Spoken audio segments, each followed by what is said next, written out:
Due to poor wireless. Okay, we're live. Welcome to DocTalk Live. I'm with Dr. Scott Morris, foot and ankle specialist, and a patient of ours, Mr. Robinson. I'm going to use your name. Here's to you, Mr. Robinson. We are looking at some ankle issues today. So go ahead, Scott. Take it away. He's got a long-standing history, Brad, of having Achilles tendonitis, both sides. He's also got lupus, and he's been on steroids. He's had kind of multiple injuries to his Achilles tendon in the past. So let's start with this kind of the side he's kind of nodding here today for, the left side. So he says he has some chronic pain in this area, which is the Achilles insertion, and also up here, we call that the watershed area, Brad. The reason we do that is the blood supply is pretty good from the muscle. The blood supply is pretty good from the heel bone, called the calcaneus. But the blood supply kind of in this middle area is not very good, and so several people rupture there, and that'll become relevant later on in this conversation. Let me ask you a question. What about where the tendon specifically goes into the bone itself, the enthesis? Yes. Can you talk a little bit about that? Kind of like the enthesis of that versus the enthesis of the plantar fascia. Yeah, so what Brad's getting at is the Achilles tendon comes down and inserts on the heel bone over a pretty wide area. And then it interdigitates with the plantar fascia, which people generally tend to call a heel spur. It's a tight band that you can actually feel on the bottom of the foot, but it originates from kind of this wide arc of the heel bone. And so the Achilles tendon interdigitates with the plantar fascia, and you can have one or both pains all associated with a kind of a tight Achilles tendon. Okay, but you were talking about the watershed area, and I interrupted you. So let me let you go back to the watershed. So he's got this Achilles tendonitis, an insertional Achilles tendonitis, and also a watershed tendonitis.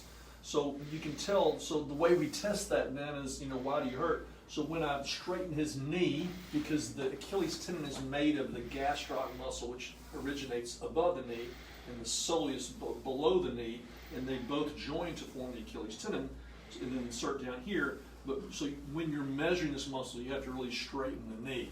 And as you do that, you can tell he doesn't have a lot of up motion, which is why he chronically has pain and troubles with this. So what we would talk about for like conservative treatment of the Achilles tendonitis is therapy, and we also put him in a boot with a little dial on it, which stretches that out. And hopefully we can get that stretched out. And does he wear that boot at night? He wears that boot really all day long. It's kind of like doing your therapy while you sleep. Gotcha. And then if all that fails, we try, for somebody like him who doesn't have a big pump bump, we would go up here and do what we call a strayer, where we lengthen that Achilles tendon so he can get more up motion that we call dorsiflexion of the ankle, and then it takes the pressure off of this tender area. Okay. Now, he's headed to get an MRI, is that right? Yeah, so this is the left side. That's kind of why he wasn't here today. He's got some chronic problems. Okay. So he's here today for his right side. And if you look at the right side, I'm going to come on the other side, sorry. He's got a little bit more pain and swelling. It's pretty sensitive, really, in this whole area, Brad. Mm-hmm. And so he's very, if I touch that, he starts kind of saying, hey, quit that. He's got some more bogginess there. So I'm going to show you what happened with him. If you will lay face down again. Sorry, man. We're messing with Mr. Robinson again here.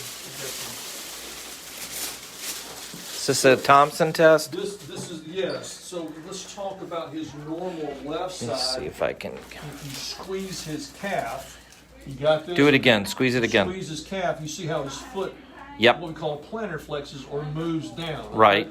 But if you try to do that on his right side, nothing happens. Right, so he's got a tear there. That's right, he's got a rupture of his Achilles tendon. You can tell just by looking at this with your camera, this is pretty narrow and kind of normalish tendon.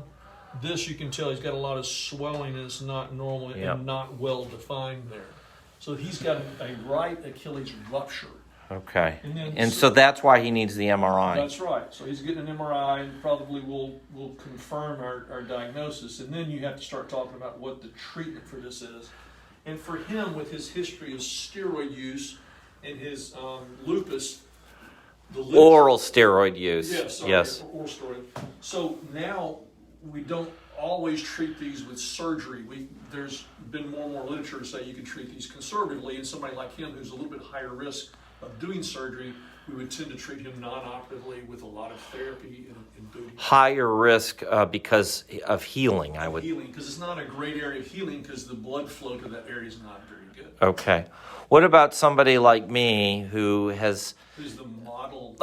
who is basically playing sports, let's say, Yes. and have a high demand, let's say, for function. You see what I'm saying? You would almost absolutely fix that, Brad, surgically. Yeah. So I would end up needing And surgery. the way we do that, we used to, when I first got out, we used to make these big incisions, and it's almost like a baseball stitch where you put, it's two mop ends, and you would put a big suture up in here and then a big suture down there. Now we make a little small incision, and you have a little metal tongue, and we just kind of go up there, and a lot of it's what we call indirect or percutaneous kind of treatment. Okay.